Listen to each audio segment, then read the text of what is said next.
J'avais expliqué, présenté un peu le panel sur cette région du Sahel qui est très intéressante, mais qui est si peu connue en fait, tout en étant si souvent dans l'actualité, pour des raisons qui ne sont pas toujours, qui sont parfois assez alarmantes. Et donc, pour ces raisons diverses, cette conférence, Africa Knows, a pensé que ce serait vraiment pertinent de lui consacrer un panel entier. Et je trouve que effectivement, c'est une bonne raison pour avoir une solide conversation sur la région. Mais ce panel explore aussi les raisons alarmantes dont j'ai parlé tout à l'heure. Non seulement il les explore, mais il est organisé aussi autour du fait que il y a bien plus de choses à comprendre à propos du Sahel que ce que l'actualité répercute au niveau du grand public. Et de ce fait, le panel est construit autour de l'idée que le Sahel a beaucoup de choses à dire sur lui-même et aussi à enseigner aux autres en conformité avec l'idée de cette conférence Africa Knows, qui est l'Afrique connaît, l'Afrique sait. Et donc, dans ce panel, nous avons des questions qui sont soulevées sur ce que le Sahel nous enseigne à propos des frontières et de la souveraineté dans un contexte de guerre, à propos de la mobilité et des migrations, à propos de la recherche sur des problèmes terribles dans des conditions de sécurité, de risques aggravés, et aussi comment le Sahel est devenu l'endroit que nous connaissons aujourd'hui à travers des luttes, des luttes et des succès, des réussites aussi, qui sont parfois qui sont aussi de nature intellectuelle. Donc ça, ce sont les différentes manières à travers lesquelles ce panel va nous présenter une région qui est trop souvent perçue à travers sa pauvreté matérielle et puis les tragédies qui la frappent, si bien que nous oublions aussi ces richesses humaines et intellectuelles qui, en un sens, en fait, constituent la promesse de son avenir.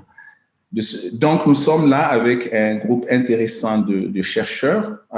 Au début, il devrait y avoir 4 personnes originaires du Sahel ou en tout cas vivant au Sahel. Mais comme 2 d'entre eux apparemment ne seront peut-être pas avec nous, je veux parler d'Antoinette Tijani Alou et de Youssouf Abdelaziz. Donc, il reste Boubacar Haïdara, qui est chargé de cours à l'université de Ségou, au Mali, et moi-même, qui suis nigérien, mais basé au Centre des études africaines de l'université de Leyde. Et puis, nous avons avec nous Ekaterina Golovko, qui est une chercheuse indépendante et consultante qui a beaucoup travaillé sur la région, et puis Oriol Pio, qui est un socio-anthropologue qui enseigne à l'université, dans une université à Barcelone. J'ai oublié le nom complet de l'université, mais il va nous dire ça quand il va se présenter de façon plus complète, et qui a beaucoup travaillé au cœur du Sahel et du Sahara. Donc, j'expliquais aussi que la pratique dans cette conférence, c'est que les panélistes doivent charger leur papier, même si c'est sous une forme vraiment d'un brouillon, si bien que les gens qui sont potentiellement intéressés peuvent les lire avant que la séance elle-même ne se passe. Et de ce fait, nous pouvons consacrer l'essentiel de la séance aux discussions, aux présentations et aux discussions. Donc, nous n'avons pas tous les papiers qui ont été annoncés n'ont pas été chargés. Et puis, bon, on voit bien que les gens qui n'ont pas chargé leurs papiers sont aussi ceux qui ne sont pas présents aujourd'hui. De ce fait, nous allons nous consacrer en fait à ceux qui sont là et qui ont chargé leurs papiers, et qui vont parler à tour de rôle. Au début, je disais pour 5 minutes, mais si vous voulez, on peut aller jusqu'à 10 minutes. Ce que je demande à chacun, c'est de souligner en fait les arguments centraux de son papier, et puis de donner un petit peu de contexte pour la recherche. Mais vous pouvez faire plus que ça aussi, d'ailleurs. C'est juste des suggestions.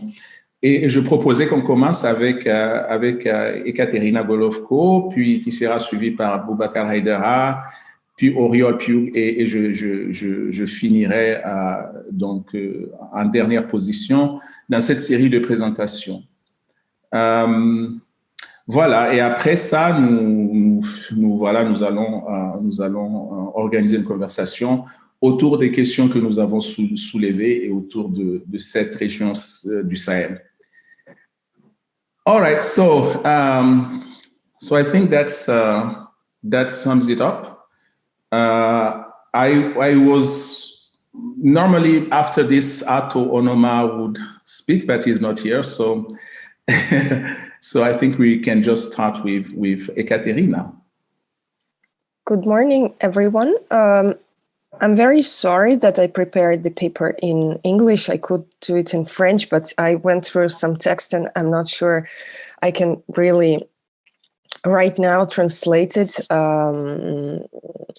So I will speak English right now, but I will then obviously be able to discuss everything in French. I would like to share my screen. So I prepared some slides for the presentation. In this paper, I discuss my paper is entitled Reimagining Sahelian Political Space, a Post-Colonial Perspective.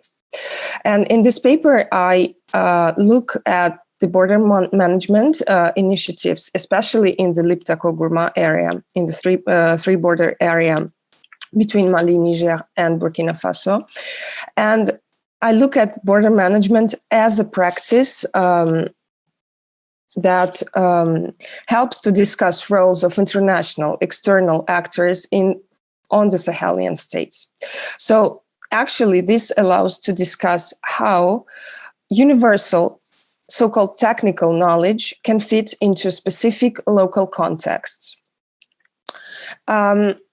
So looking from the point of Weberian idea of state sovereignty, borders and border control are among the main features of the capacity of the state to control the territory and to assure its presence.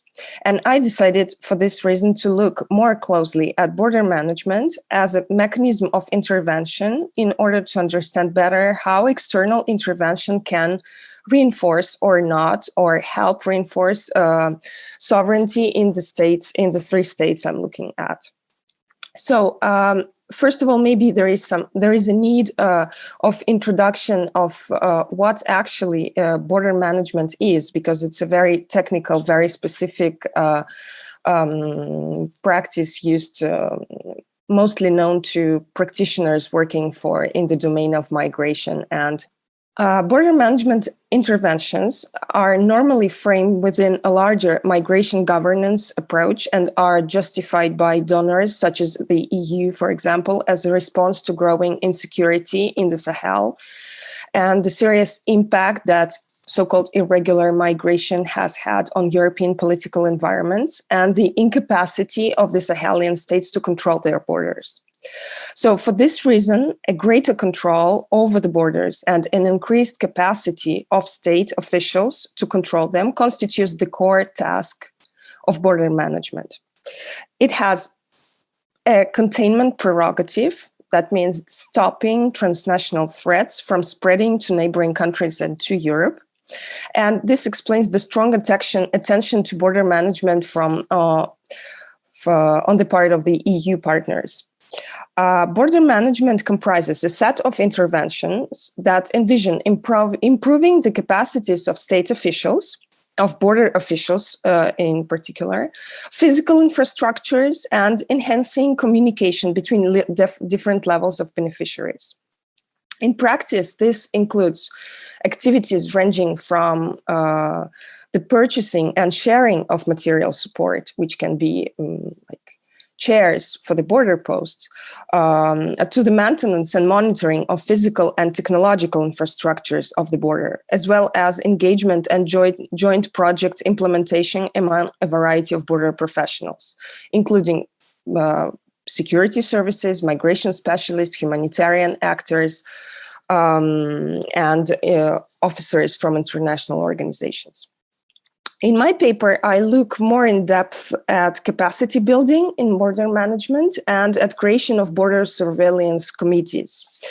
I feel that these practices have a particular impact or interest for the understanding of how sovereignty of the Sahelian states develop or are actually articulated, and also on the ability of the states to elaborate their own ideas on how borders should be governed. So I suggest to look at the Sahelian borderlands as spaces of political negotiation and political transformation. This research is a continuation of a report that I co-authored with Luca Raineri for Mixed Migration Center, which looked specifically at the borderlands, at border security governance and mixed migration in Liptako-Gourma, which was based on extensive data collection and in the capitals, but also in the border areas of Mali, Niger, and Burkina Faso. So you would definitely ask, why am I talking about border management when we are dealing with the topic of reimagining the Sahel? So first of all, I think this, and this has to do with other papers in this panel. This is all about the question of knowledge and knowledge production. First of all, border management is a mechanism of border control that is considered technical and universal, and thus requiring a managerial intervention and not a political one. So this is considered to be a neutral intervention. At the same time, it has to do with border control and direct intervention on the way the state manages its borders. And I think this is a very important point that needs to be critically thought about. The second point is about the idea of the Sahel, and that the Sahel is created as a space of study, mostly by researchers from the global north. And this is discussed in detail in the paper by Boubacar Haidara. And I would like to also highlight that very often, especially in media coverage and in many articles, it's the Sahel and Liptako-Gourma specifically are described as remote zones. And this approach does not reflect local geographies, ways to inhabit the territory, local knowledges and processes. But for me, it's a way to highlight the remoteness of the majority of the researchers and intervening organizations from the space that is studied. Thus, rather than describing Liptako-Gourma as a remote zone, it seems more productive to conceptualize it as a borderland, as a space defined by the presence of physical and metaphorical boundaries that embody different fluid and intersecting forms of power negotiation among multiple actors. And this also conceives of borderlands as a space of multiple sovereignties, spaces where different power holders struggle over control, very violently often, and allegiance of scattered populations with far-reaching effects, not only on the local level, but also on national centers. And in a more abstract sense, Liptako-Gourma can be seen as a space of negotiation and change where borders assume metaphorical significance, embodying ideological boundaries of the post-colonial context, centers of power, universal and local ideas of statehood. And in this case, the border is a starting point for the observation of processes at multiple scales, local, national, and transnational, in contrast to the idea of peripheral or remote zone. And the third point I would like to highlight is the power dynamics that when we are talking about interventions like border management, for example, or others, I suggest to analyze the power relations and power dynamics between different actors through the lens of historical continuity from colonial dominion to post-colonial states and their development. And for this reason, in my analysis, I used such concepts as mimicry and hybridity proposed by Homi Bhabha in post-colonial theory, and then also adapted in political sciences. So what are the main takeaways from this? It's if we look from the borders, for example, here I include the border post in Makalondi in Niger, and if we need to reimagine an isolated border post anywhere in the Sahel or in Liptako-Gourma, I think that these physically, apparently isolated places cannot be analyzed outside of transnational governance paradigm, post-colonial Sahelian states, dynamics of mobility and negotiation of political authority in the borderlands of Mali, Niger, and Burkina Faso. And national approaches to border governance and border strategies cannot be based exclusively on universal norms and standards, but also need to take into consideration priorities and local realities with their in-depth comprehension that is not always accessible to researchers from the global north. And to conclude, I would say that I see that this panel, and in general for me, is a way to say that quality research and new ideas and egalitarian approaches can only come from a collaboration of researchers from different areas and bringing different levels of knowledges. And I think that I'm very happy to be part of this panel. And I think all the papers that were uploaded touch on this subject. And I think it can give a very fruitful collaboration in the future. Thank you. Thank you, Ekaterina. This is really very good. I really loved your presentation and exciting papers, very stimulating. This notion of kind of decentering those paradigms and start to learn really from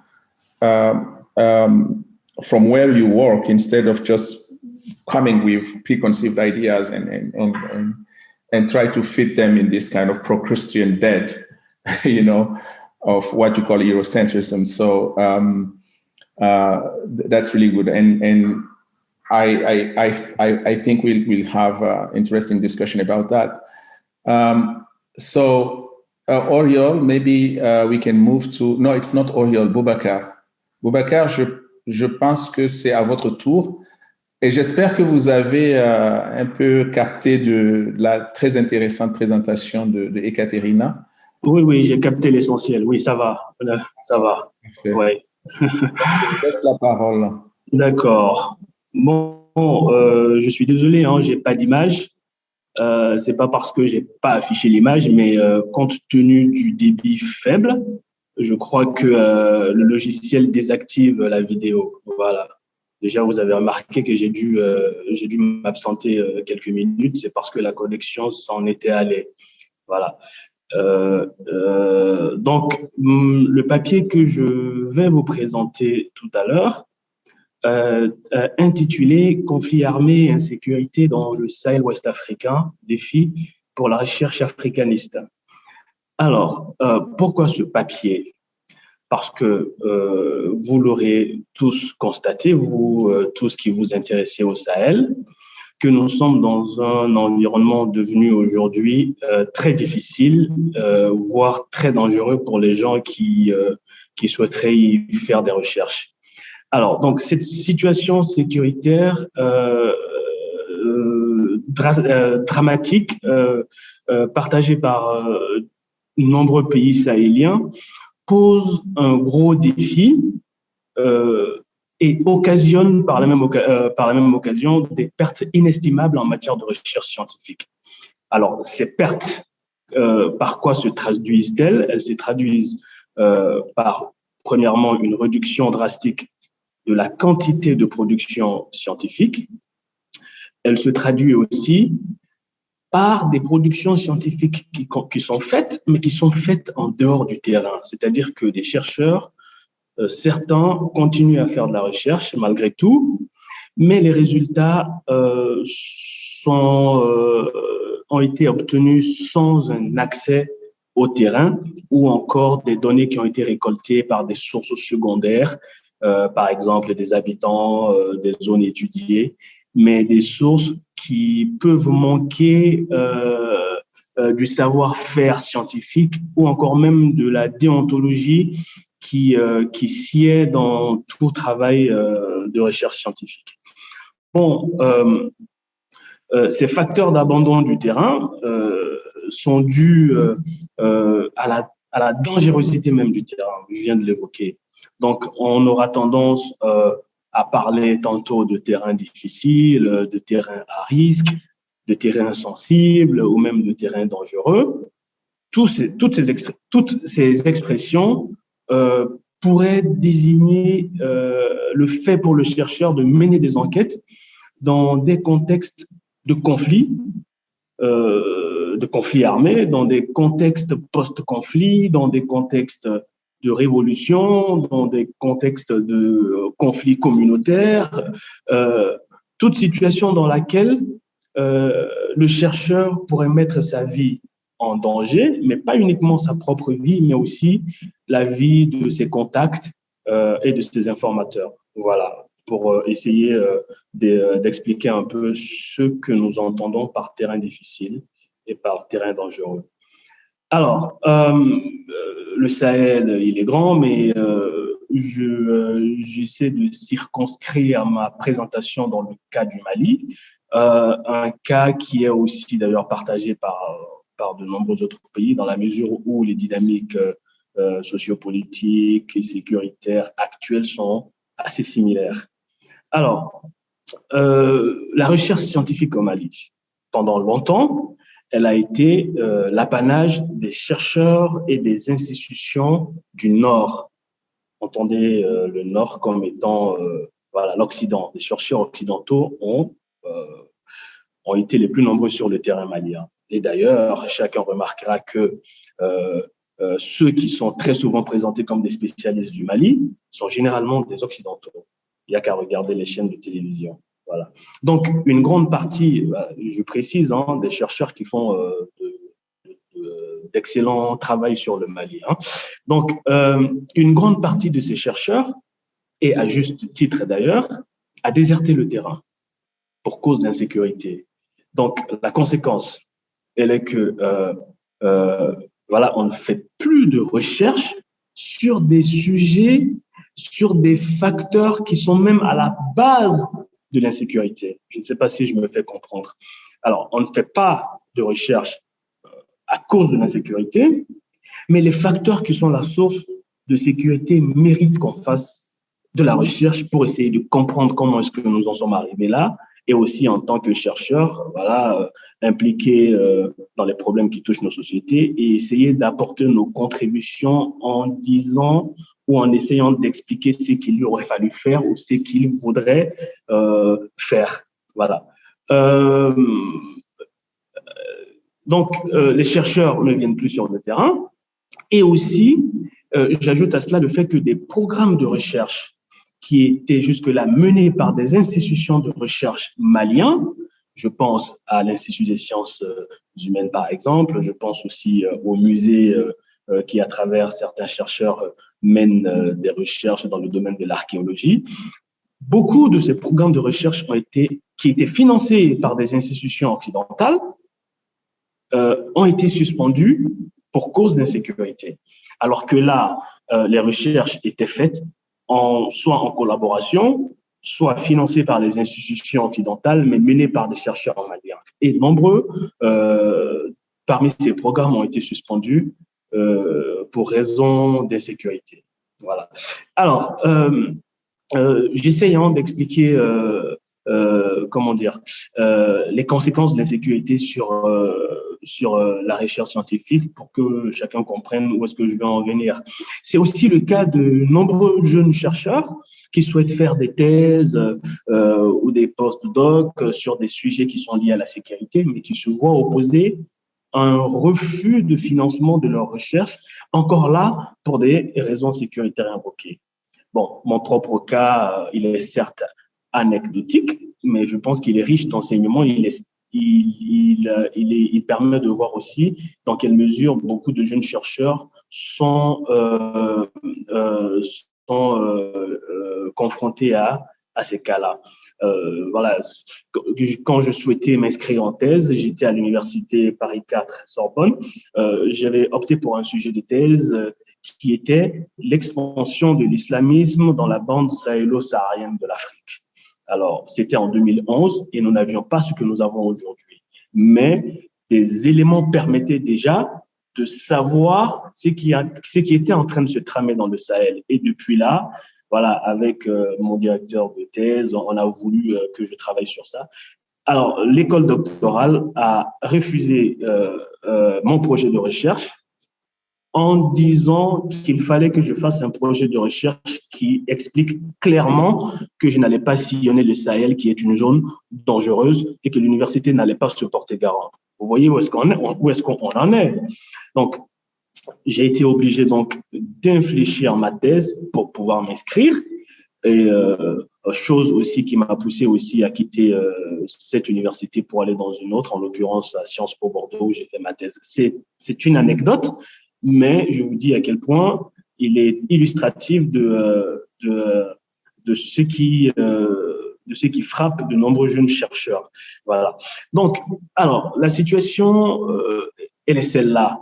Mais on a vu qu'il y a d'autres chercheurs, je pense par exemple à Sten Harberg, qui avec une de ses collègues a fait un papier très intéressant dans lequel il essaye de trouver des alternatives au terrain. Voilà, ils essayent de penser dans cet article comment repenser une approche de la recherche fondée sur une approche empirique des objets via la distanciation. Je le cite, hein, il appelle ça une approche empirique des objets via la distanciation. Voilà. Donc, moi, je vais terminer par ça. Ça me fait me poser 3 questions principales. Voilà. La première, c'est quelle valeur pourrons-nous accorder à des résultats de recherche en sciences sociales qui auraient été obtenus sans le terrain? Parce qu'on est en sciences sociales et tous les chercheurs sont d'accord que une des particularités des sciences sociales, voilà, comme d'autres sciences d'ailleurs, c'est comment dire, la possibilité pour le chercheur de récolter ces données sur le terrain. Voilà. Et une deuxième question, c'est je parle des impacts de la recherche scientifique, de la sécurité sur la recherche scientifique, mais je crois qu'il est toutefois mieux d'essayer d'être un peu plus scientifique, plus concret, en essayant de donner des chiffres. Voilà. Donc, des chiffres qui montreraient clairement en quoi le contexte sécuritaire actuel a pesé sur les recherches. Voilà. Donc, l'autre question, c'est bien ça. Quel est l'impact de la réduction ou de l'arrêt de la recherche, dans certains cas, sur la production des connaissances en sciences humaines et sociales au Mali? Voilà. Et ma troisième question, c'est que faut-il faire dans la situation actuelle? Je vous ai montré un petit peu un aperçu de la situation telle que je la vois. Maintenant, la question qui me semble la plus importante, c'est que faut-il faire pour perpétuer la recherche en sciences sociales, même en contexte de crise? Parce que je pense que la recherche ne doit pas s'arrêter et je pense que même en temps de crise telle que le Mali la vit actuellement, je pense que la recherche reste possible, mais pour cela, il faut adopter d'autres manières. Parmi les manières à mettre en place, je mets au cœur la collaboration scientifique entre chercheurs de divers horizons. Je ne dis pas qu'il faut prendre les chercheurs locaux ou nationaux, comme vous voulez, pour des chercheurs de seconde zone ou de simples collaborateurs qui vont collecter les données. Non, je dis qu'il faut absolument mettre en place des dynamiques de collaboration d'égal à égal afin de perpétuer la recherche. C'est bien possible. C'est bien possible. C'est bien possible. Pourquoi? Parce que c'est vrai que le terrain est dangereux et la prise en compte de la sécurité est nécessaire et d'ailleurs indispensable. Voilà, je ne mets pas en doute cela. Mais le terrain ne représente pas le même risque pour tout le monde. Voilà. Moi, comme beaucoup d'autres collègues qui sont ici, qui sont assez compétents, sont des Maliens. sont souvent originaires des zones qui sont sujets aujourd'hui à l'insécurité. Je suis de la région de Tombouctou, voilà, qui aujourd'hui est inaccessible à bon nombre d'autres chercheurs. Mais moi, j'y vais. Voilà. Je crois que j'en parle dans les papiers que j'ai téléchargés. Vous avez dû le voir. Pendant la crise du Nord, bien que l'université ait voulu m'empêcher d'y aller, je suis allé à Tombouctou. Je suis allé à Tombouctou et j'y étais au moment où le nord du Mali était assiégé par les groupes djihadistes, par exemple. Mais j'ai dû mettre en place des stratégies qui me permettaient de me fondre dans la foule. Voilà, j'ai la peau noire, comme tout le monde à Tombouctou, je suis de la région, je porte un nom de famille, voilà. Donc, il y a tout un tas de choses qui font que, pour les chercheurs locaux, les chercheurs nationaux, on peut faire la recherche sans prendre le risque de se faire trancher la tête. Et donc, le pari, c'est que nous, chercheurs des pays concernés par la crise et nos collègues qui ont les moyens ou qui ont les réseaux mais qui ne peuvent pas venir, c'est qu'on trouve le moyen de mettre en place des dynamiques de collaboration qui nous permettront de continuer à faire cette recherche-là. Voilà. Donc après, je vais m'arrêter là. Et puis après, s'il y a des questions, je répondrai. Et puis, pour montrer un peu l'impact de la recherche, je pourrais aussi évoquer un travail qui vient de paraître de Christian Bouquet, publié par Études maliennes, où il fait le bilan pour 2 revues françaises de géopolitique avec des chiffres pour montrer comment l'insécurité a pesé sur la recherche scientifique. D'abord, sur le point quantitatif, où le nombre d'articles scientifiques a drastiquement baissé, mais aussi d'un point de vue qualitatif, où les quelques recherches qui sont encore en train d'être faites sont totalement faites en dehors de terrain. Voilà. Bon, je vais m'arrêter là. Merci Boubacar. Et vous avez dit qu'il ne faut pas que la crise arrête la recherche, mais c'est d'autant plus pertinent que c'est précisément en temps de crise qu'on a besoin de recherche. Donc, si on laisse tomber la recherche parce qu'il y a la crise, je ne vois pas très bien à quoi ça sert, hein, la recherche. For those who do not speak French, I don't think I'm not going to summarize all the things that Boubacar Haidara said, but it is basically about how the security crisis in Mali has impacted very negatively knowledge production and research in that country, both quantitatively and also in terms of quality, because people do not get to do field work. And if you do not do field work in the social sciences, basically you are producing second-rate knowledge or even no knowledge at all, because it's something that is mostly based on hearsay. So that's the main point that he has developed. And on that note, I think we are going to move to Oriol. Thank you.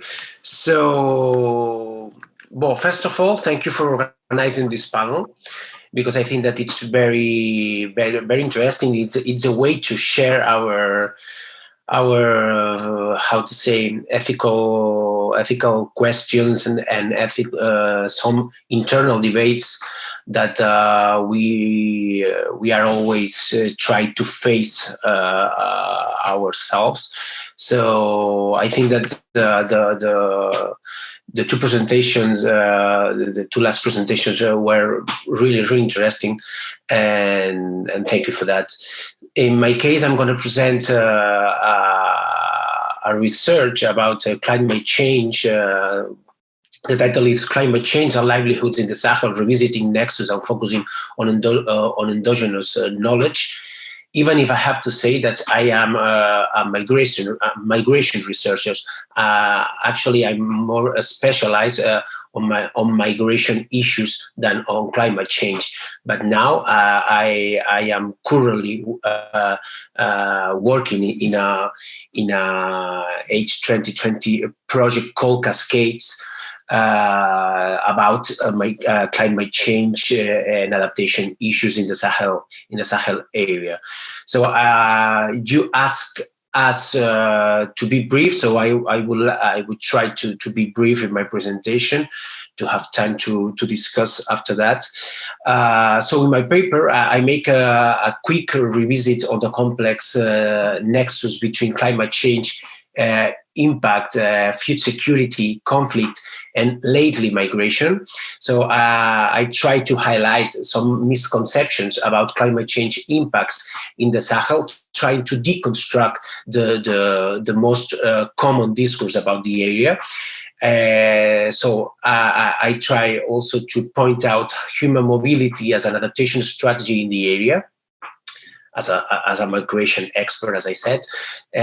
So I try to value the indigenous knowledge in adaptation to climate change. And finally, I seek to provide some inputs and some strategies to try to include local practices in current policies. So the methods I used in my case is one method that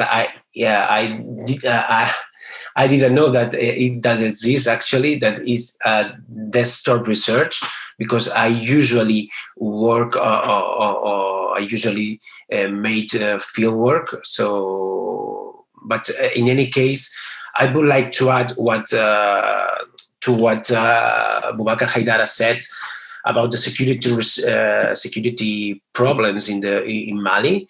I think that in my case, for example, I had a lot of problems, not for security reasons, but for COVID restrictions. So one important point that I think that we should address is how to make research in the times of COVID restrictions. So I think that it's a good point that maybe we can discuss later. So our methods, or my methods for this research, is desktop research, semi-structured interview with stakeholders, an online elite survey. The results will not be presented here, but they are part of our case study of Cascades. This technique has a lot of limitations, and actually, when I started the project, it was already planned, this online elite survey, but I have a lot of, I'm very skeptical with this kind of technique, actually.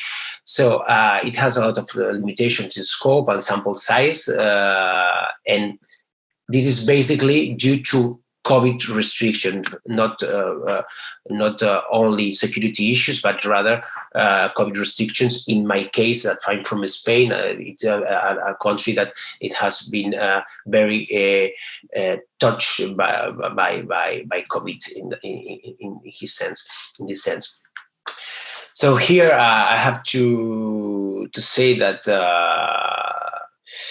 Maybe we can address or we can discuss about some reflexibilities and internal debates that we have about if what we are doing is worthful or not, what is our value added to about our research, and as I said, how to investigate. I think that the main point, at least for me at this time, is how to investigate in these times of pandemic and these times of the travel restrictions.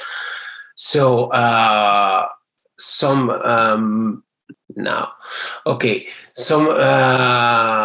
points that I would like to tackle. It's some misconceptions about climate change impacts in the Sahel. So here we have to say that droughts and the desertification are present, but the popular idea of advancing deserts seems not to be confirmed by evidences, at least not in the whole area.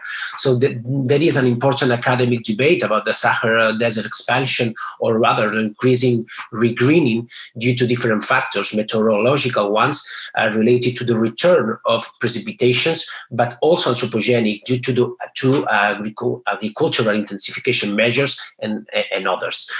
So this is to deconstruct again the most common discourse about climate change in the area.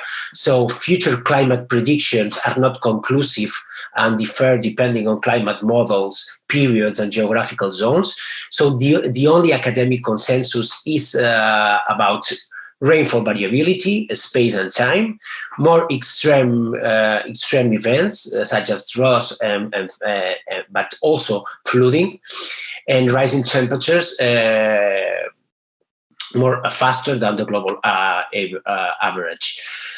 About Lake Chad shrinking, that is often presented as one of the main climate change impacts in the zone.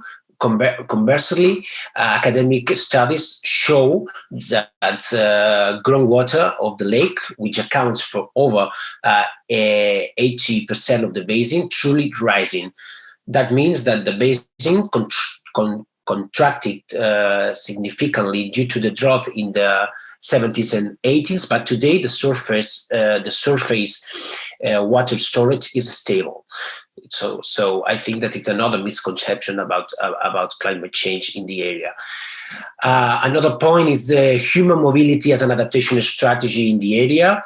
So as all we know, human mobilities could be considered as a response to climatic hazards in a way, but always, and I would like to insist here, always human mobilities are intertwined with other social, political, economic or cultural factors. So climate change could induce mobility, yes, but also immobility, as all migration scholars arise. So the nexus between climate change and migration should be qualified, because if not, we can consider or we can fall into very simplistic and Malthusian and security approaches about migration and climate change.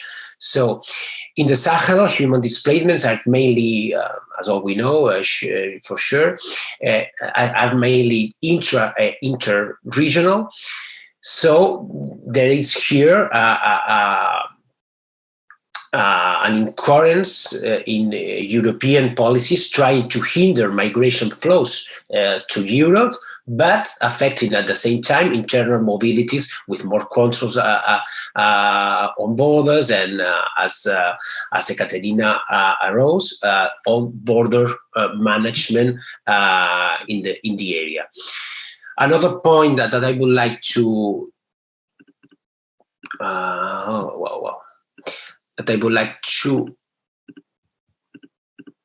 address is the inclusion of local practices in current policies. So pastoralist nomadic circular mobility could be considered as a traditional knowledge to avoid overgrazing and to manage resources available. So there are other different local practices in agriculture and pastoralist knowledge, ranging from soil conservation systems like Half Moon, Zai, systems of gathering, prediction, interpretation, or decision making in relation to weather.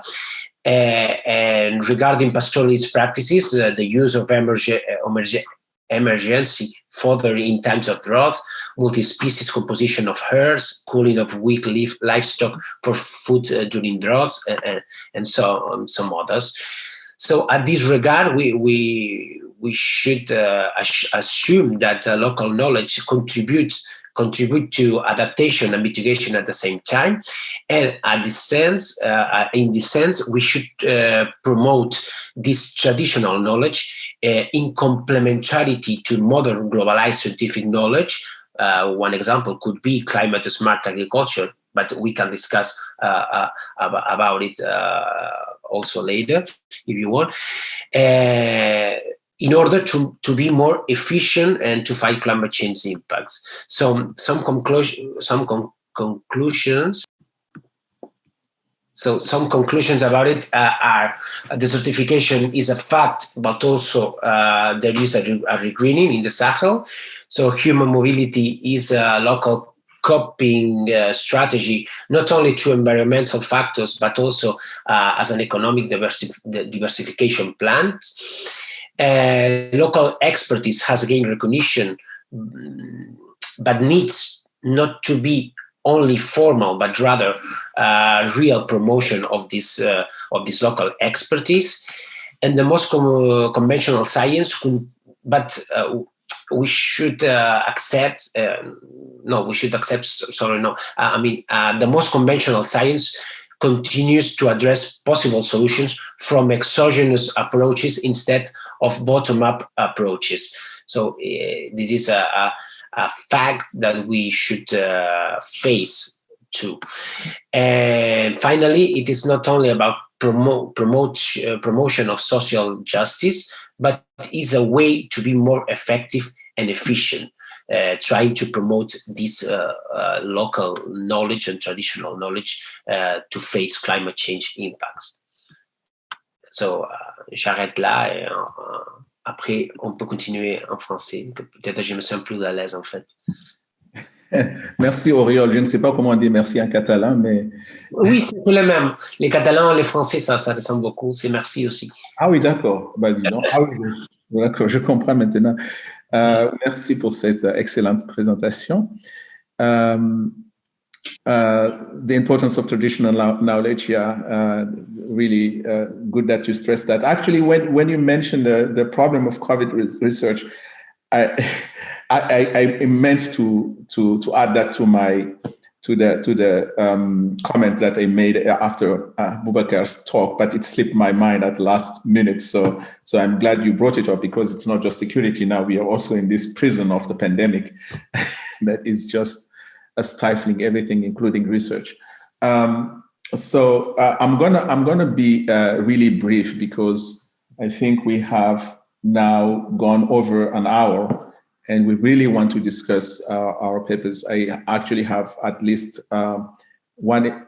I hope Boubacar is going to come back, because I have a question for him, and I have one for at least for Ekaterina, and I'm sure other people have questions as well. So I'm going to try to be brief with mine, even though it looks a bit maybe complicated or unfamiliar. So the paper which I have uploaded is, as you may have noted, a work in progress. In fact, that's not even an accurate description. It is part of an overview which I have written on the Sahel's intellectual traditions for another project, not this one, but for another project, and which I'm in the process of changing for the sake of a very specific argument which I want to make in this conference project. And the argument is the following.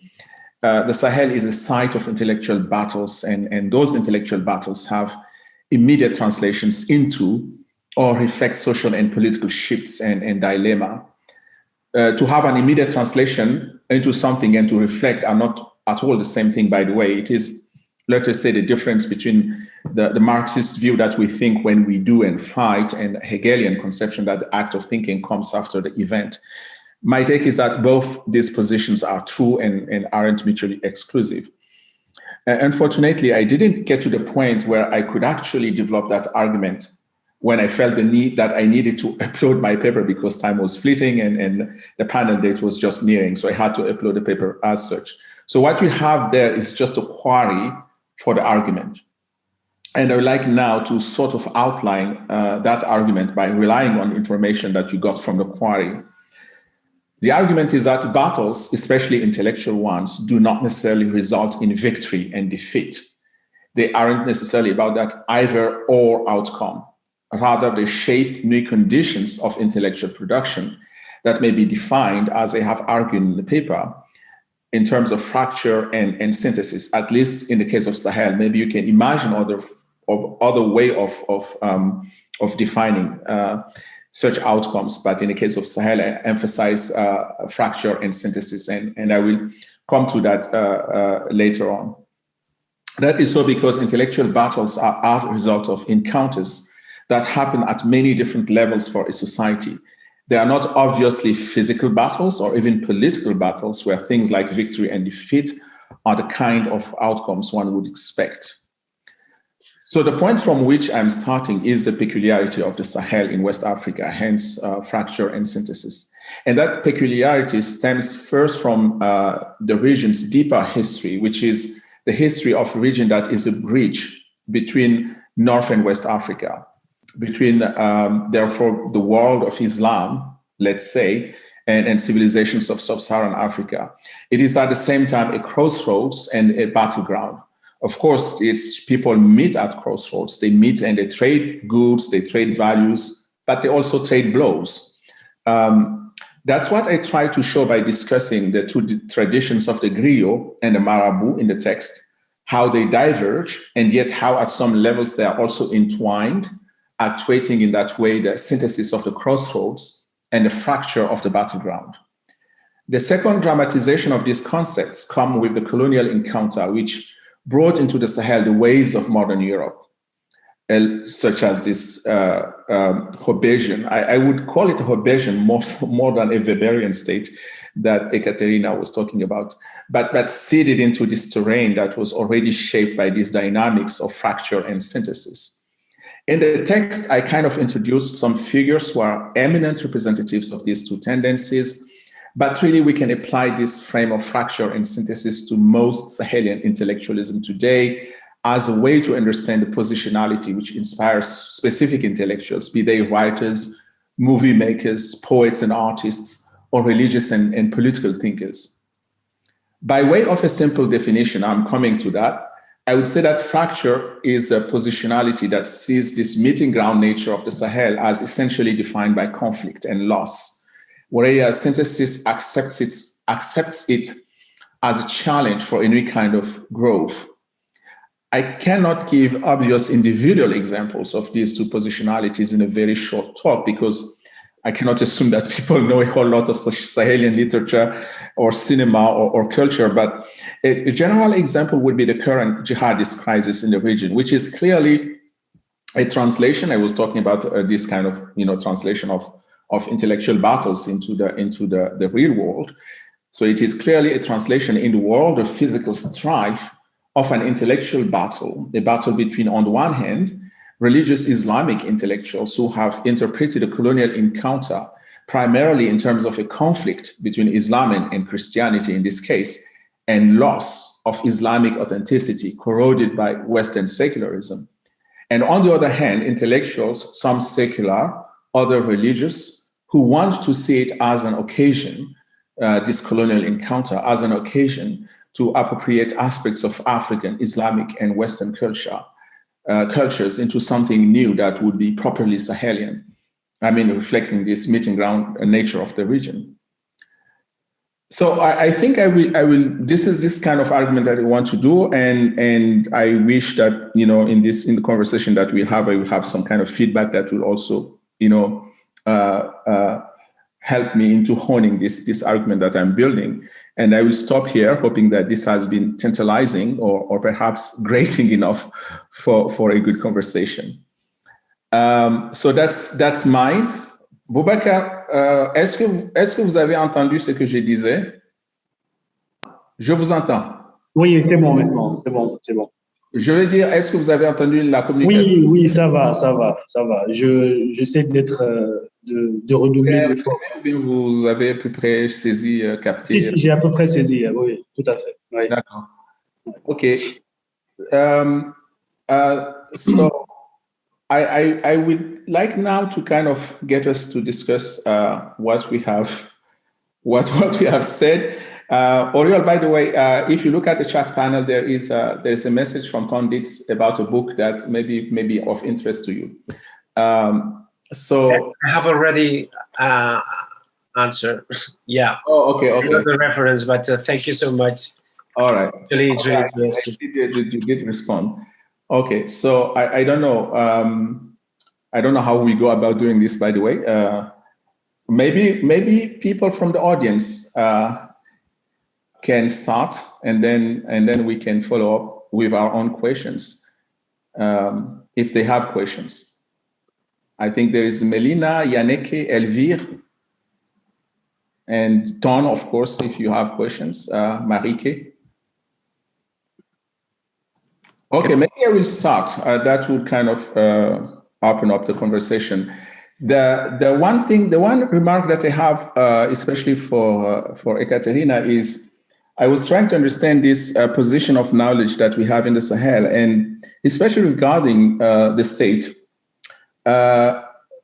The impression that I have is that if we consider that the Sahel is a center of knowledge in and of itself, then we shouldn't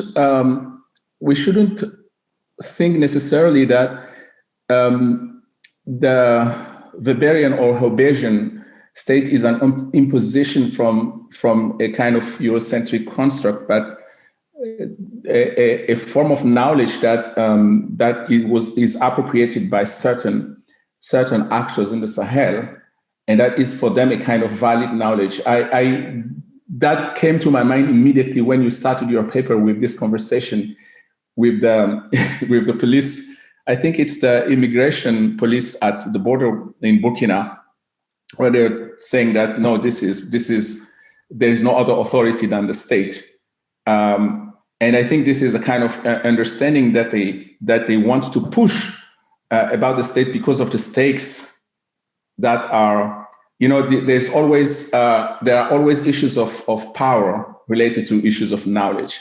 So there's this connection of power and knowledge that leads them to speak in this way. And I think even more forcefully because of the conditions in which they live. And I want to also share something that I received, I think, today or yesterday. Maybe Boubacar, you already know about this. It's Mali. So let me share my screen and you'll see. So do you see this? This is a declaration from the Malian rebellion, the SEMA. Basically, they consider themselves to be a state, and they have this declaration about how to borner la frontière between the states of Mali and the state of Azawad. So it's really about this idea of you create a state by creating borders, which speaks so well to your argument, Ekaterina. This is a fantastic illustration of what you had to say, but it also kind of underlines this issue of power knowledge. Of course, the state of Azawad, I don't know if it exists, but it's a kind of claim of its existence, and the power to back it up is this declaration of, okay, we have borders. So I want you to. It's not really a criticism of what you said. It's a commentary, and I would want to know what you think about it. Actually, that's my main point. So where is this thing here? Where is it? I have to stop. I guess I have to stop the partage. Arrêter le partager. Okay. Yeah. Shall I speak French or? Oui, vous pouvez. Sorry. Yeah, I never know. Mais moi, je n'ai pas de problème avec ça. Je peux toujours ajouter quelque chose en anglais si c'est nécessaire, mais je pense que l'audience, eux, ils parlent anglais. Je ne suis pas sûr qu'ils comprennent le français. Oh. Okay, so I really appreciate the discussion on human. Okay, so maybe it's better if you do it in English if you can. Yeah, sure. None of the two is my language, so it's almost the same for me to speak English or French. So yes, thank you very much. I actually would like to say that all papers really echo what my thoughts, and it's really nice to have this discussion. And yeah, actually, this idea was about the thoughts that I wrote in this paper came exactly after that conversation with the head of the border police in Burkina Faso, and it was exactly this complex situation that I think needs a lot of thinking about the state and about the concepts that are operated in this context. So there is always this. I don't know if the inconsistency is the right word, but incoherence between the ideal idea of the state, of the border, of border control, and what we have realistically. And I do not want to say that there is this idea of the state is projected, because it obviously, that's why I'm saying that the colonial and post-colonial history need to be taken into consideration. But then that's why I used hybridity as one of the concepts for the analysis, because the outcome, the actual outcome of what we have in the reality is different. And that's also because of history of the Sahel, of the history of how these concepts arrived and how they developed. And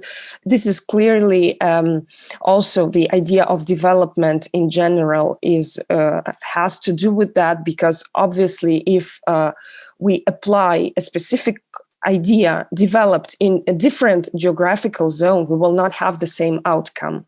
That is clear. And this is also, I think, a problem of the technical norms I attempt to obtain the same results in different settings. And because as the border is considered to be and border management is a technical, universal concept that needs to be managed in a specific way and would give the specific results. It in Liptako Gurma, for example, it does not consider many things. And for example, this is something Oriel was mentioning, the mobility practices of people, how people inhabit the borderlands, how their practices, their movements. And this is all needs to be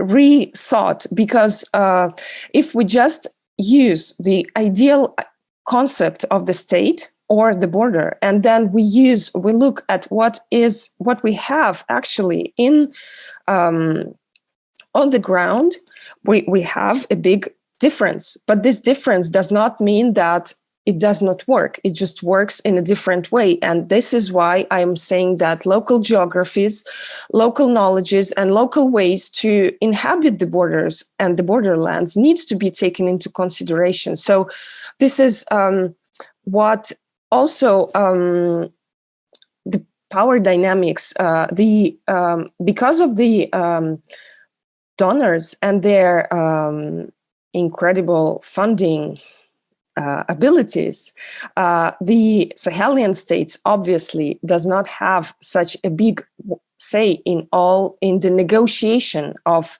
capacity building, of other processes that are, I would say, a process that somehow impose some idealistic concepts. And instead, there is a need of negotiation and discussion, like on equal levels between the countries that put in practice these programs, that interventions, and just not only accepting them as they are. I'm not sure if it's clear.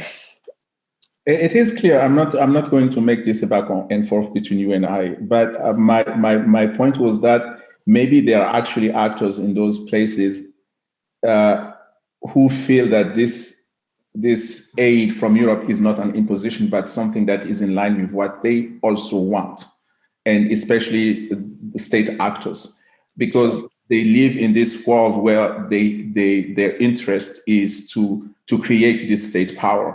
And they could see that these ideas, norms, and techniques that are coming from Europe are something that they want.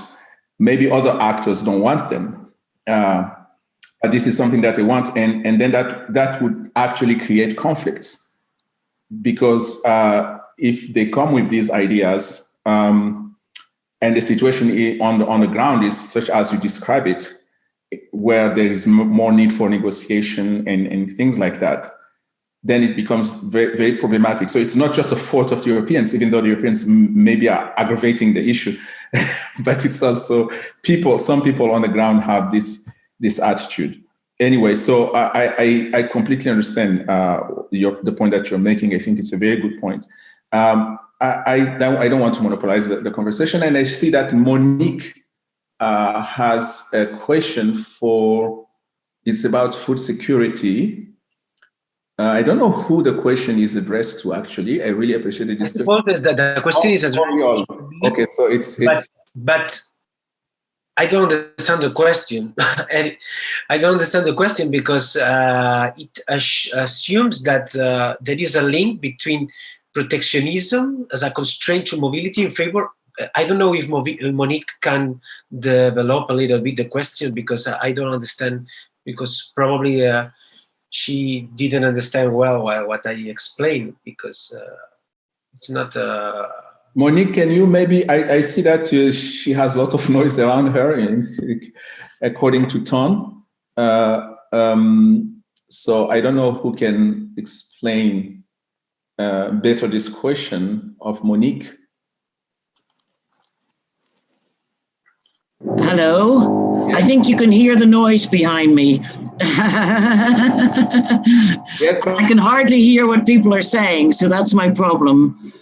So, Oriol, I might have missed some of the remarks that you made, but one of the concerns that has been raised recently within West Africa, and in particular in relation to the food security issues in the Sahel, is that the countries have a tendency towards protectionism, closing the borders. Nigeria, I think, is an example of one country that actually closed its borders to protect their own food security.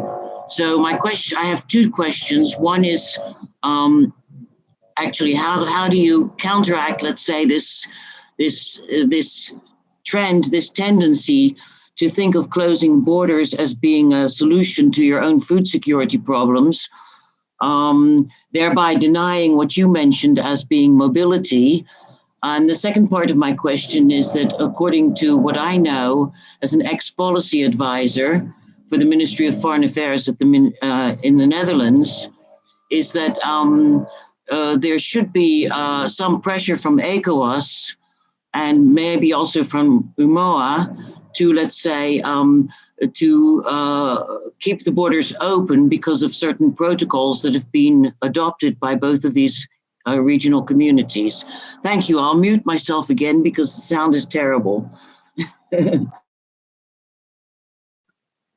Oriol, il faut enlever la sourdine. Merci. Oui. Est-ce que je peux m'exprimer en français, Monique, ou pas? Bon, je me sens plus à l'aise en français, même si c'est pas... En français, c'est bon. Ça me dérange pas du tout. Ok. En fait, bon, tout d'abord, je dois dire que je suis pas un expert en sécurité alimentaire, plutôt en migration. Et ce que je voudrais dire par rapport à ce que vous venez de dire de protectionnisme et tout ça, ce que en fait, je voulais juste souligner que la mobilité humaine, comme vous savez, au niveau du Sahel, c'est utilisé en fait comme un type de diversifier. C'est une manière de diversifier aussi un peu les ressources et tout. Et donc, par rapport au protocole de libre circulation et de la CEDEAO et tout, ce que j'ai bien étudié et dont j'ai publié surtout, c'est par rapport à l'affectation et l'impact de politique d'externalisation de frontières européennes et comment ça peut impacter, comment ça impacte au niveau de la CEDEAO.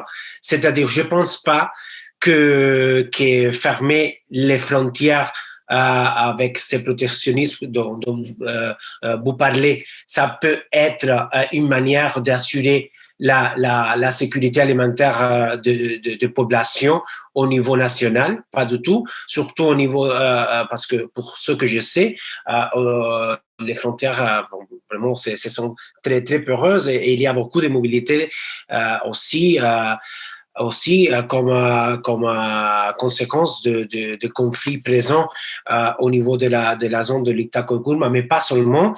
Ces mobilités, c'est historique et c'est traditionnel en tant qu'activité humaine et en tant que commerce et tout, surtout entre les plusieurs frontières sahéliennes.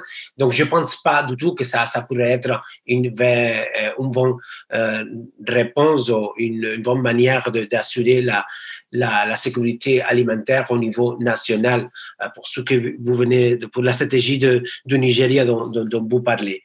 Je pense qu'il faut travailler pour tout le contraire, en fait, pour essayer de faire respecter le protocole de libre circulation de la CEDEAO, au-delà de restrictions de la pandémie, parce que maintenant, on sait que voilà, il y a la conjoncture, on peut dire, la conjoncture aussi et la pandémie, ça peut être utilisé comme excuse aussi pour fermer les frontières et ça touche aussi aux routes migratoires et l'Europe elle est en train de profiter aussi cette situation de pandémie pour essayer de renforcer ces frontières et cette stratégie d'externalisation des frontières au niveau de Sahel, mais au niveau général aussi. Donc, je pense pas. Je pense qu'il faudrait travailler plutôt pour tout le contraire, pour faire respecter ces protocoles de libre circulation de la CEDEAO que la stratégie européenne il est en train de mettre des obstacles à chaque moment, ou il est en train d'essayer de pas respecter en fait, parce que toutes ces politiques migratoires ils vont au contraire de ces protocoles formels de libre circulation. Je ne sais pas si vous avez compris un peu. J'aimerais ajouter quelque chose à ce que Monique, à ce que tu as dit, Auriol. Ça nous ramène un peu aussi à la problématique qui a été soulevée par. Oh, I should speak English, I guess. So, I would want to add something to what you said, Auriol, and this would actually also bring us back to the issues that were raised by Ekaterina's paper. One thing that I noticed in West Africa is that the moment a country decides that it is in crisis, it just ignores completely those protocol and agreements of YMU and UMOA and ECOWAS because it says, okay, I'm in crisis. I have to take care of myself. I cannot really collaborate with everyone. And that happened in 2005, where there was a kind of food crisis in the Sahel. The reaction of the countries of the Sahel was to close their borders, like Burkina closed its borders to the circulation of food, of grain. That can be actually controlled quite easily because this is bulk transportation. So you have to use the roads, and the roads are controlled by the state. And so they would close that, thinking that this is a way to ensure their food security. It can be even more structural, like in the case of Nigeria, where they have this idea that they want to develop the cultivation of rice, and that if you import rice then into the country, then you cannot develop this industry of rice cultivation. That's one of the reasons why they closed the borders. So it's not just, I guess it's food security, but it's also integrated into a specific policy of productivity and industrialization. And I see that Han also mentioned that they are actually able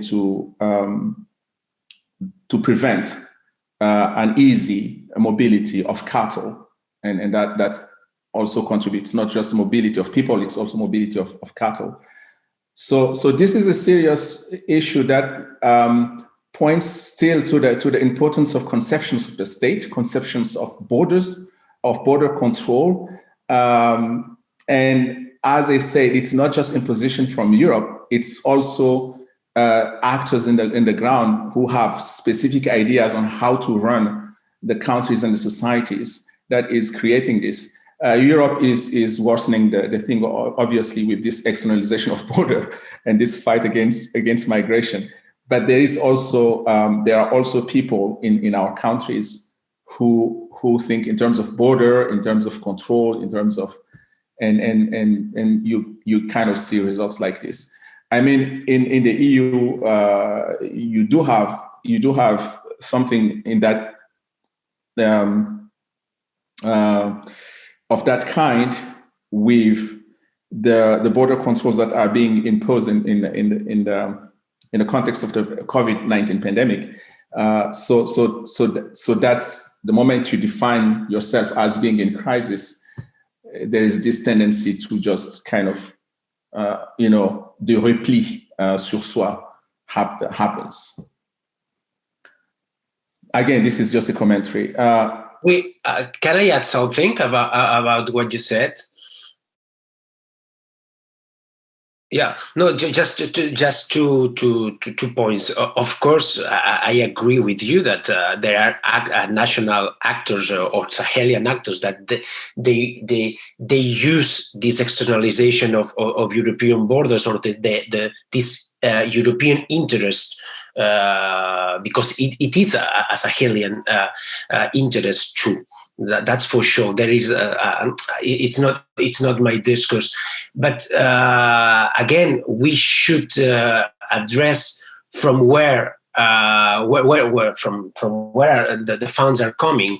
In that sense, of course, there are political interest in the Sahel, in the Sahelian countries, to try to implement, to reinforce the state as it is, but the funds now that they are coming from mainly from Europe and from other powers too, but in the case of migration, mainly from Europe, and regarding the Han comment, the Han Bandik comment, I completely agree. It's not about human.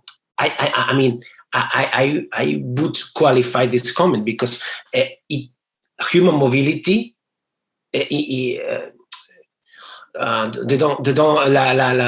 mobilité humaine, il y a déjà, à mon avis, il y a déjà les cas de l'exportation et voilà, et le livestock mobility. So I think that it is a broader concept, human mobility. So, of course, it is important livestock mobility, but livestock moves with human people. I mean, when I talk about human mobility, it's not about African people coming to Europe. So, I mean, human mobility, it's a broader concept, I think. I think Ekaterina wants to say something also. Yeah, I wanted to add, for example, what I found is that it's very often, although I agree with you that state officials very often use and make their own the concepts of state and nation state with rigid borders, etc. But what I found while doing research and talking with especially with high-ranked authorities is that, for example, the concept of migration or migrant, when we are talking, very often authorities told me that they consider migrants those that are leaving ECOWAS to go to Europe or to go to Libya or to Northern Europe. Northern Africa. But those migrating or going from one place to another inside ECOWAS, they are not migrants for them because their idea of economic development is strictly related to the ability to move between the ECOWAS countries. And this is very important. So also the idea of migration, it really changes even at the policy level. But obviously, as the EU is the major player in this context, they have their say. Obviously, it becomes a very important policy. It becomes really a strict idea of migration that we need to be the porous borders do not need to exist between these countries because the mobility may then go to Northern Europe and then the EU. So it's like very often even the differences in idea what is migration and what is mobility, like a different top. It changes based on what organization it comes from, for example. Well, I totally agree, Ekaterina. I actually wrote a study that is exactly about that. And that's the kind of conclusions that I also reached. I have a question. J'ai une question pour Boubacar. Boubacar, quand vous exposiez le problème le dilemme auquel vous avez été confronté de vouloir faire de la recherche et d'en être empêché par votre université, et aussi, en fait, vous avez souligné le fait que il y a moins de recherche parce qu'il y a moins d'investissement du Nord dans la recherche, y compris dans la recherche par des Maliens. Cela soulève véritablement la question des capacités endogènes de recherche. Oui. Et de cette dépendance au Nord pour faire de la recherche sur nos propres problèmes. Absolument. Alors, on est dans une situation de crise et on a besoin évidemment de faire de la recherche sur cette crise-là pour la comprendre. Et quand on est comme vous, quelqu'un qui est du pays, on est capable de la faire, même s'il y a toujours des risques. Oui. Même pour quelqu'un du pays, il y a toujours des risques. Mais vous êtes capable de la faire parce que, vous êtes du pays. Il y a des choses que vous comprenez, il y a des risques que vous savez prendre de façon calculée, mais vous ne pouvez pas le faire parce qu'il n'y a pas les ressources. Donc, je trouve ça éminemment problématique, surtout quand on est dans ce contexte où on se demande comment l'Afrique crée du savoir. Le thème de la conférence, c'est Africa Knows, mais pour savoir, il faut pouvoir aussi. Donc, je ne sais pas si cette situation vous a interpellé et comment ça vous a interpellé, cette situation particulièrement de dépendance. Moi, personnellement, c'est quelque chose qui m'a toujours horrifié, dans laquelle j'ai vécu. Évidemment, je comprends tout à fait votre situation, mais j'aimerais bien savoir si c'est une réflexion. Oui, de totale dépendance, je dirais d'ailleurs. Et vous remarquerez que ici au Mali, vous allez trouver des universités sans aucune branche consacrée à la recherche. Oui, c'est très bizarre, mais c'est comme ça ici. Oui, nous avons des universités où on ne fait pas du tout de recherche. Moi, je suis à l'université de Ségou. Ils essayent tant bien que mal d'essayer de faire de la recherche, mais ça tâtonne. Et je crois que c'est imputable même à des questions de gouvernance politique. Voilà. Là, tout de suite, je me trouve dans les locaux de l'Institut des sciences humaines où j'ai un bureau où je travaille.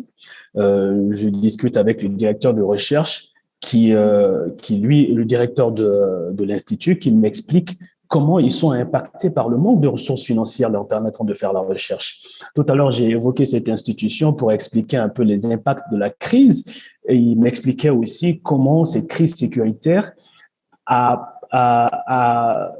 cautionné l'abandon de programmes de recherche qu'ils exécutaient, mais qui étaient financés par certains de leurs partenaires internationaux. Donc, nous sommes totalement dépendants de l'extérieur. Et quand on sait à quel point ces partenaires internationaux sont sensibles à la question de la crise, donc on peut comprendre les nouvelles orientations qu'ils prennent.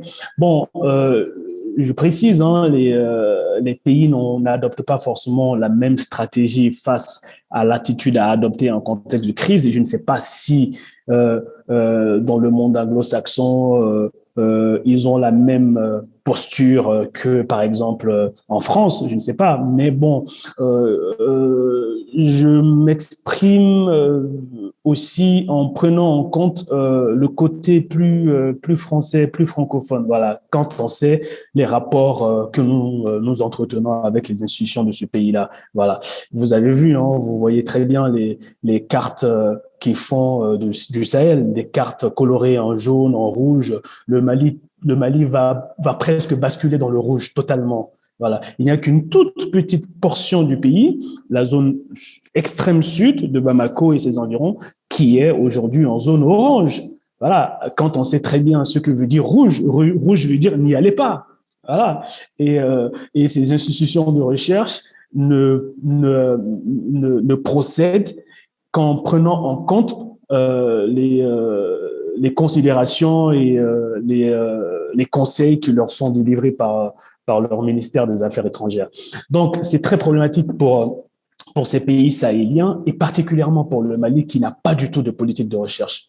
Ça n'existe pas, voilà. Bon, c'est un peu trop dire, ça existe, mais bon, voilà. Boubacar, je crois que Ton, you seem to have something to say about this. Yeah, sure. Probably also connecting the various papers. Of course, people who want to do field work, and that's their research work, hate the fact that they can't go to a field, both from inside and from outside.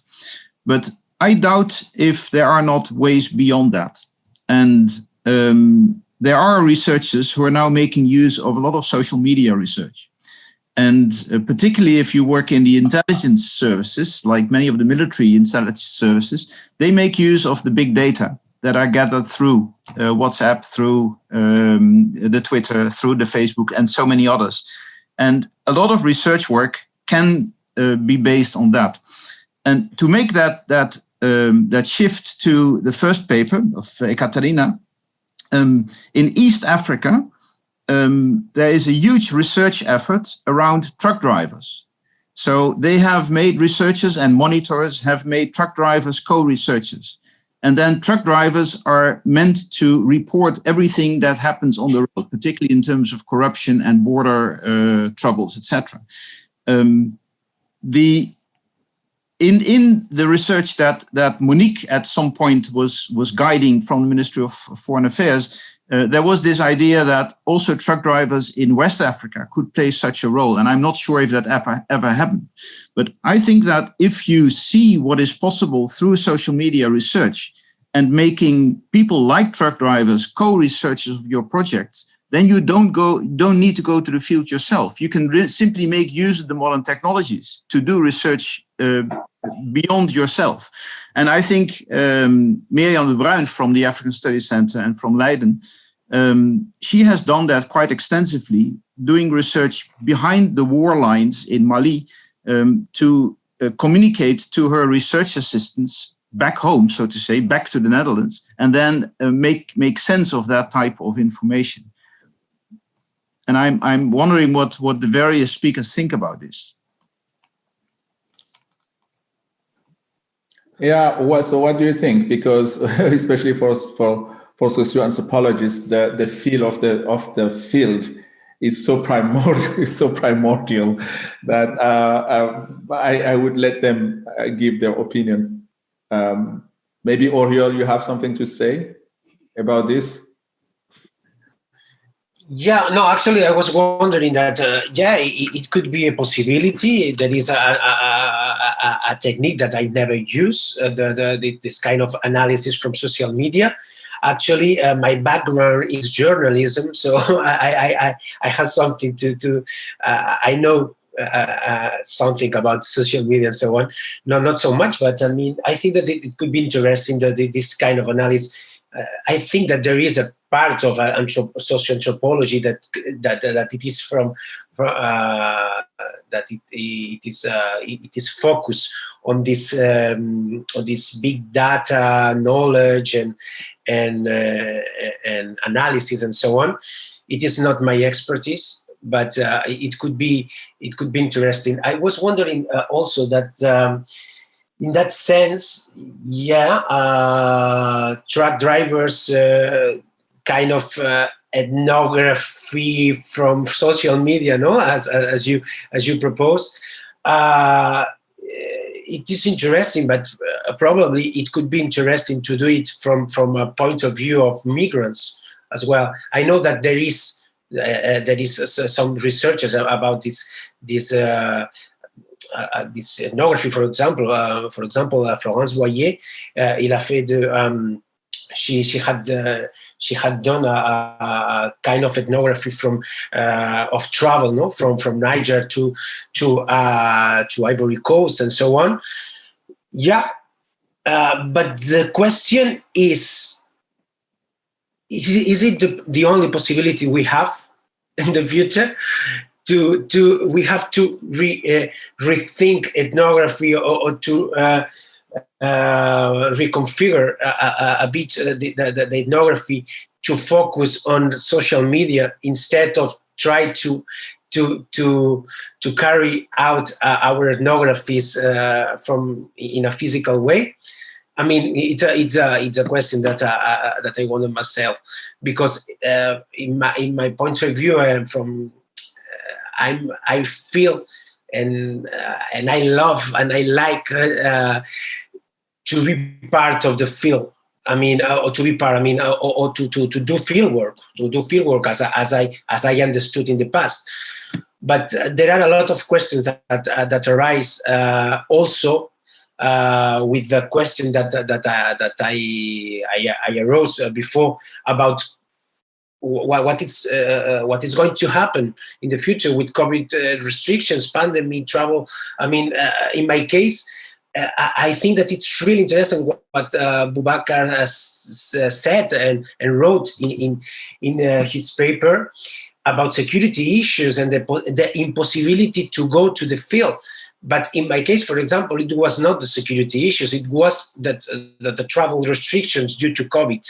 So, what's going to happen in the future? I don't know, but I absolutely agree that this kind of research that Tom proposed could be really interesting. Yeah. Lottie? Oui. Oui, merci tout le monde. Thank you, all of you, for a very interesting set of papers, and a very stimulating one too. And of course, this question about whether or not we can do field work, on peut aller sur le terrain. Et les trois questions que Boubacar, toi, tu as posées, je trouve ça... This is... sorry, I'm a bit confused whether I should speak French or English, but I think these are very key questions. And as much as, like Ton suggested, you can have other ways through social media or through truck drivers and we can be very creative in trying to find alternatives for that. But part of why we continue to need real, I think, primary data from field work, whether carried out by people coming from global north universities or people living and being educated in regions of the Sahel. I think it is very, very necessary, especially in an insecure environment, because if we rely on social media research for studying insecurity, there's a true risk, I think, and maybe I'm not a specialist on the Sahel per se, so I'm asking all of the experts that are here in this room that are on a separate screen here, but to me there's a real risk that we reinforce these alarmist type of messages without really knowing what type of other initiatives, perspectives, less like not on social media type of voices, how other groups, social groups feel about the dynamics and the security that people are confronted with. And perhaps, I'm not saying that perhaps things are less bad, but at least there's no way we can find this out if we do not go to the field. And I think that is truly a battle, if I may use Rahman's term, that we need to continue to fight in order to make sure that we make clear, and also to people that command this research, like the Foreign Office and other kind of consultancy groups, that we need this work to be done, because otherwise we risk perpetuating some of the difficulties that we see now emerging also in publications. Thank you. Thank you, Lottie. I also see huge methodological pitfalls in relying too exclusively on that. It can help, but with lots of caveats, I think. Yeah. Melina wants raising her hands. Yes, thank you very much. Do you hear me? Okay, somehow you cannot see me, I think, but well, never mind. I think my comment goes kind of into the same direction, because I'm also trained as an anthropologist, classic training, field work, and I'm currently working on the vigilante group, or with the vigilante group Kogoyogo in Burkina Faso. And I have kind of very same issues concerning access to these groups in the rural areas, especially where terrorism is an issue, like in the north. And actually also tomorrow we will have a panel on epistemological challenges by doing research on red areas, for those who might be interested. And I actually just wanted to say that I also see a lot of epistemological issues with this kind of method. I think, and I also follow Miriam's research with great interest, I think it's a very important element we can add, but at the same time, to rely only on information that comes second, third, or even fourth hand, I think it's very difficult to evaluate the political and the social background of the information, and especially on an issue like vigilantism, for example. The knowledge that circulates is very polarized and biased. So when you speak with people about vigilantes, for example, they would tell you they are either bad or very good, but you rarely find really non-political answers about the groups. So I also find it very difficult to treat this polarization we find in this kind of information in social media, in WhatsApp interviews, and I'm struggling a lot with these problems actually in my research. So just as a comment, thank you very much. Est-ce que je peux rajouter quelque chose? Oui. Je vais parler français juste pour être solidaire avec Boubacar. Je voulais dire que moi, je viens du monde plutôt des ONG, des organisations internationales, et les recherches qui sont menées sur le terrain sont toujours appuyées par les chercheurs, disons, locaux. Et cela, je trouve ici aussi, il y a quelque chose qu'il faut souligner, qu'il y a cette dichotomie assez simpliste entre chercheurs locaux et chercheurs internationaux qui n'est pas absolument correcte maintenant. Pourquoi moi, je dois être chercheur international et quelqu'un d'autre qui a étudié en France et après travaille au Mali n'est pas un chercheur international. Et cela veut dire qu'il y a vraiment une différence dans les tarifs qui sont à appliquer au travail des consultants. Donc, je pense que nous, tout le monde, qu'on travaille avec les ONG et les organisations internationales, on doit essayer d'avoir toujours le statut égal entre nous, si on est appelé internationaux, et les chercheurs qui travaillent sur le terrain, qui sont toujours dans les conditions beaucoup plus difficiles que, par exemple, moi, que je suis dans le bureau.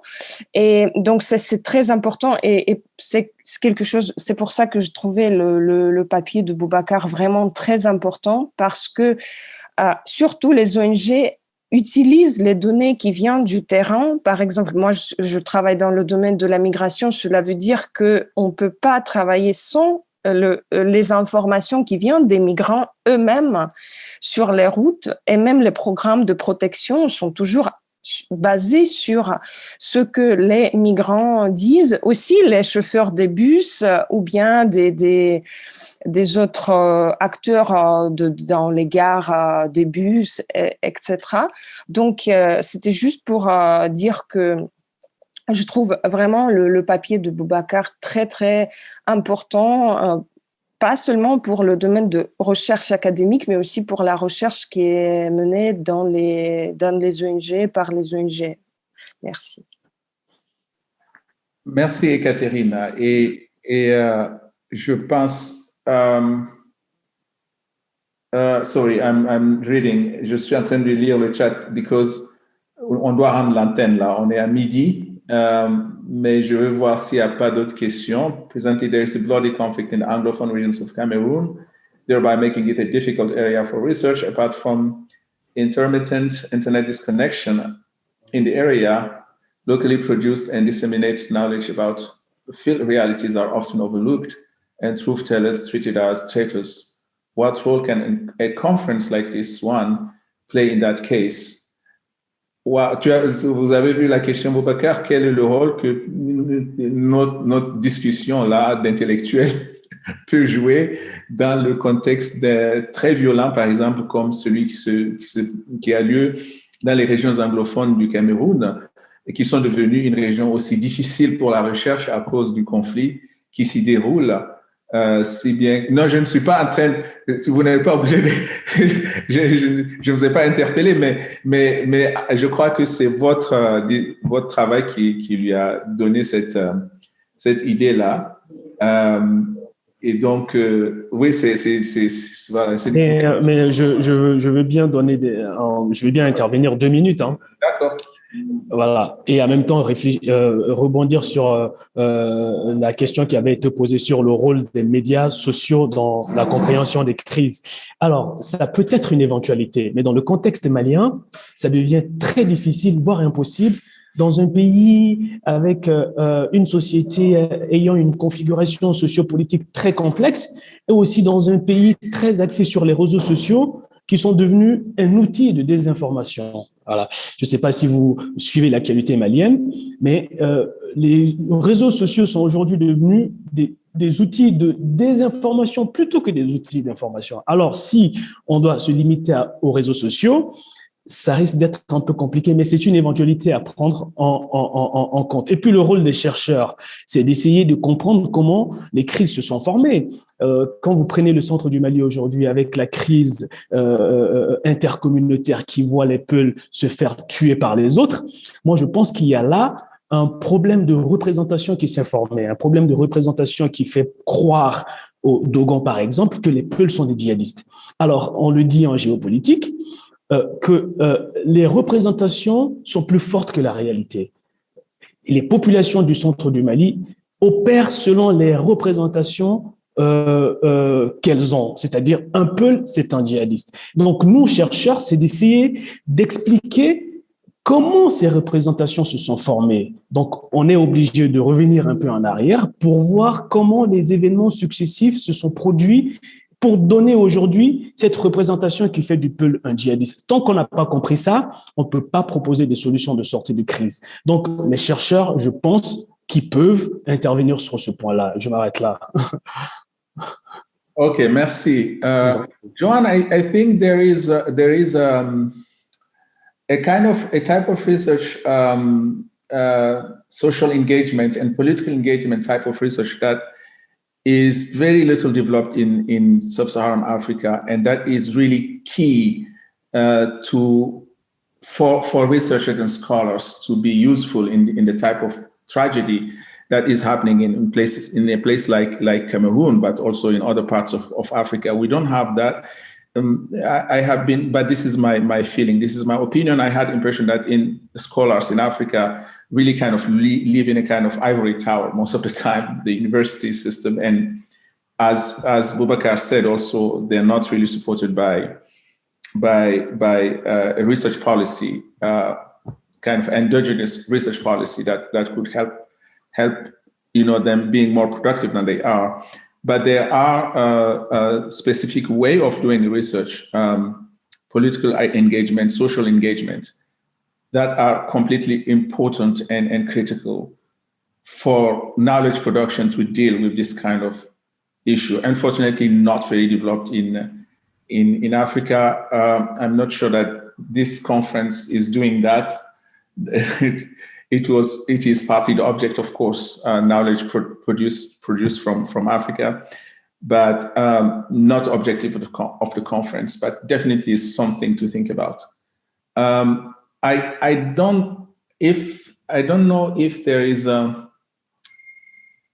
Okay, so she has another comment. The role of diaspora scientists can be crucial there and their linkage in the North.